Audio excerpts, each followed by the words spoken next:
শুক্রবার ছুটির দিনে বিপিএল এর ম্যাচ দেখতে দর্শকদের ঢল মিরপুরে। সুইমিং ফেডারেশন কমপ্লেক্স বিপিএল টিকিটের একমাত্র বুথের সামনে দেখা যায় দর্শকদের দীর্ঘ লাইন। তবে দুপুরের আগেই সর্বনিম্ন মূল্যের টিকিট শেষ হয়ে যাওয়ায় হতাশা প্রকাশ করেছে ভোর থেকে লাইনে দাঁড়ানো সমর্থকরা। বৃহস্পতিবার এই অস্থায়ী বুথে অগ্নিসংযোগের ঘটনা ঘটেছিল। কারণ একটাই, টিকিট স্বল্পতা এবং টিকিট না পেয়ে বিক্ষুব্ধ দর্শক অগ্নিসংযোগ করেছিল বাংলাদেশ সুইমিং পুল ফেডারেশনের এই অস্থায়ী বুথে। সেখানে আজকেও দেওয়া হচ্ছে টিকিট, তবে টিকিটের স্বল্পতা আজকেও কিন্তু ঘোষণা করা হয়েছে। দর্শকরা কি ভাবছেন, ঘন্টার পর ঘন্টা লাইনে দাঁড়িয়ে তারা আসলে কি প্রত্যাশা করছেন, টিকিট পাবেন কি পাবেন না সেটা নিয়েও একটা ধোঁয়াশা দেখা দিয়েছে।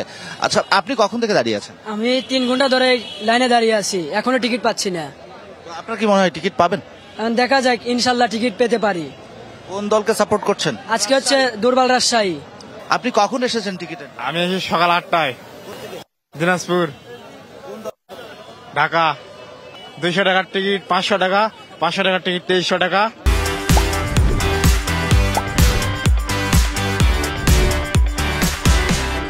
এখনো পর্যন্ত বিপিএল আমি দেখিনি, আজকে ফার্স্ট। তবে টিকিট পাইলে এবারে দেখা হবে আর কি। আজকে ফার্স্ট দেখতেছি টিকিট এভাবে পাওয়া যাইতেছে, কিন্তু আগে জানতাম না এভাবে টিকিট পাওয়া যাওয়া। তবে অনলাইনেও চেষ্টা করছি, কারণ পাওয়া যায়নি। আমি চেষ্টা করছিলাম কালকে, আর দেখি আজকে পাওয়া যায় কিনা। ব্ল্যাকে কোনো টিকিট অফার করে না এখনো পর্যন্ত। আমার বাড়ি হলো বরিশাল, কিন্তু আমি শুক্রবার শখের বিষয়ে খেলা দেখতে আসছি, কিন্তু হাজার হাজার টিকিট বেলাকে নিয়ে গেছে।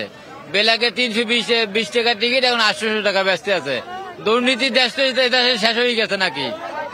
এটা কেমন দুর্নীতি হইতেছে? সাধনা 5 ঘন্টা খারাপ থাকার পরে আমরা গাজীপুর থেকে আসছি 12 জন। আমরা সিরিয়ালে ছিলাম, তো অনেক কষ্ট হয়েছে আর কি।